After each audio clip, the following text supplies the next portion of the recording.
Assalamualaikum warahmatullahi wabarakatuh. Berjumpa lagi saudara-saudara yang saya hormati dan saya banggakan.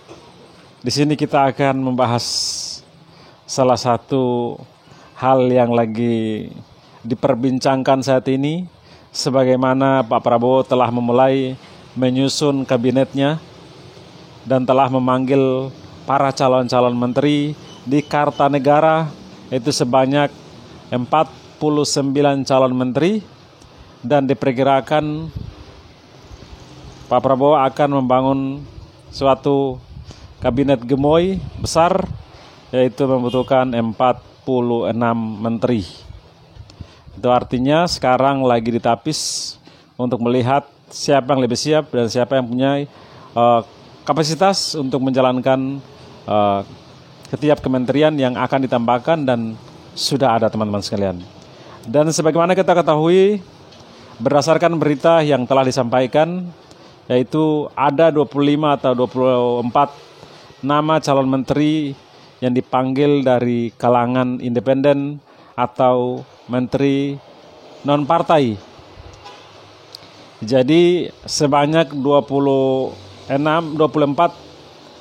di luar partai, itu artinya ada kombinasi antara kementerian, antara menteri yang berpartai dan tidak berpartai, sehingga ini akan membangun suatu kabinet yang baik sehingga tidak terjadi intervensi dari partai dan lain sebagainya. Dengan itu kita melihat komposisi ini sangat baik. Yang terpenting adalah amanah, sebagaimana yang Pak Presiden selalu sampaikan, hapuskan kemiskinan dan hapuskan korupsi dari Indonesia.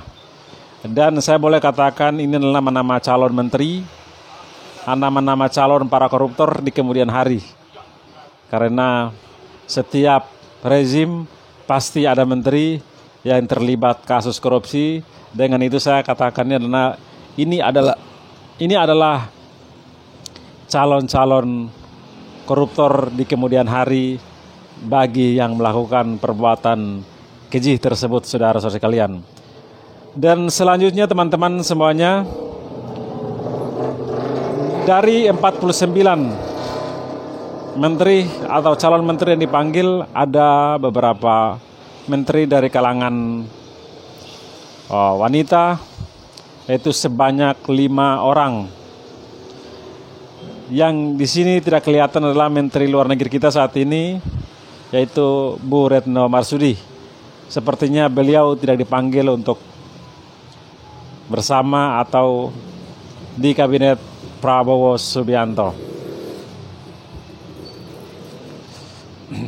Dan selanjutnya, di dalam menteri tersebut, dari 49 menteri tersebut, rupanya ada 16 menteri Jokowi yang dipanggil Prabowo untuk menjadi calon menteri di kabinet Prabowo Subianto.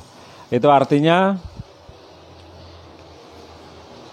salah satu kebijakan-kebijakan yang perlu kita lihatkan bagaimana keberhasilan mereka di era Pak Jokowi. Sebagaimana kita ketahui, tingkat pertumbuhan ekonomi kita sangat minim, sekitar 4,6%, yang ditargetkan 6% tidak sampai atau 7%.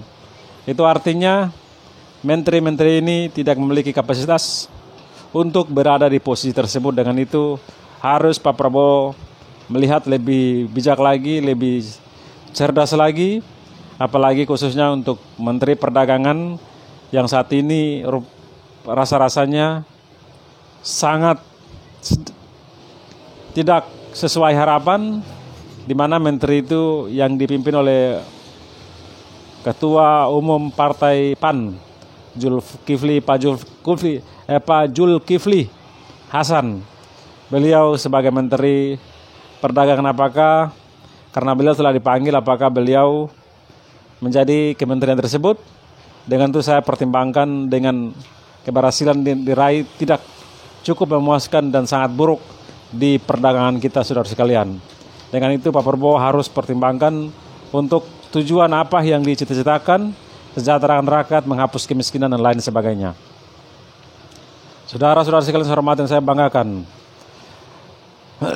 Dan di antara 49 menteri tersebut, rupanya ada sekitar 12 wajah-wajah baru yang menjadi calon menteri.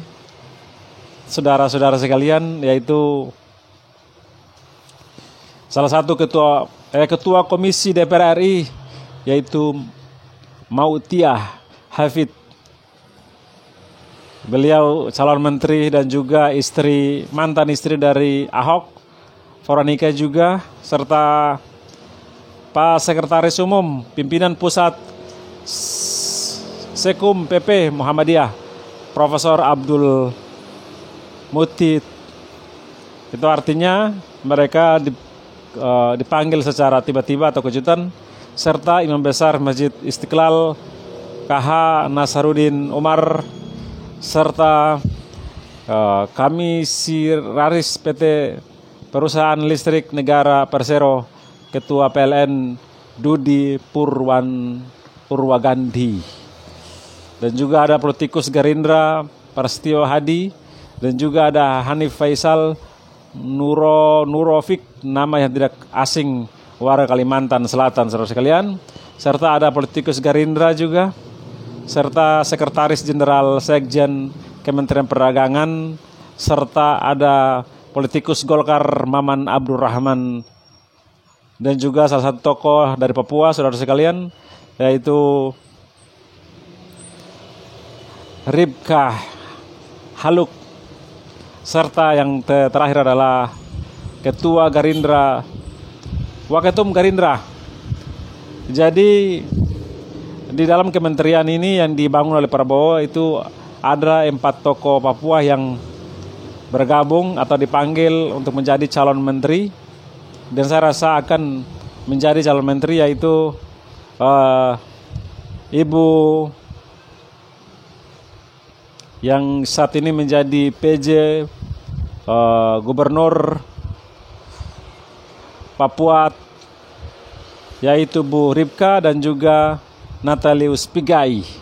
Ini adalah tokoh dari Papua yang akan bergabung atau akan bersama-sama menjalankan tanggung jawab mereka sebagai menteri dengan cita-cita atau visi misi yang telah ditetapkan oleh Pak Prabowo, saudara-saudara sekalian. Ini cukup menarik. Nanti kita lihat saja perkembangan selanjutnya yang rakyat Indonesia inginkan. Cuman itu yang Pak Prabowo selalu sampaikan, hapuskan kemiskinan di Indonesia, dan Pak Prabowo selalu tegaskan pemerataan pembangunan khususnya untuk Indonesia Timur. Kita menantikan janji itu Pak Prabowo. Engkau telah sampaikan kepada calon-calon menteri kalian, para calon-calon menteri yang kau panggil, kau selalu sampaikan pemerataan pembangunan khusus untuk daerah Indonesia Timur. Dengan itu kami sebagai orang Timur menantikan janji Pak Prabowo tersebut. Nanti kita melihat saja perkembangan selanjutnya, karena hari ini dipanggil beberapa calon-calon menteri dan wakil menteri. Dan saat ini rupanya teman-teman semua yang saya hormati dan saya banggakan, saat ini cukup mengejutkan sebagaimana belum ada kader dari PDIP, PKS dan juga Nasdem, sebagaimana Nasdem telah mengatakan mereka tidak menyodorkan atau mengajukan nama calon menteri mereka, sehingga mereka tidak tahu dan lebih sadar diri, katanya begitu. Serta PKS ini belum ada dan juga PDIP, tetapi Pak Prabowo menyampaikan mungkin kalian tidak terlalu mengerti, tapi ada calon-calon yang independen dan partai itu sebagian disodorkan oleh partai politik. Dengan itu nanti kita sampaikan lebih jelas setelah pengumuman nanti, kata Pak Prabowo. Oke, terima kasih. Yang rakyat inginkan penting komitmen, yaitu sejahterakan rakyat. Karena tetap kita berada di luar pemerintahan untuk memantau segala kebijakan pemerintahan baru Pak Prabowo yang akan datang, dan kita selalu memimpikan itu. Saudara sekalian, Salam akal sehat. Wassalamualaikum warahmatullahi wabarakatuh.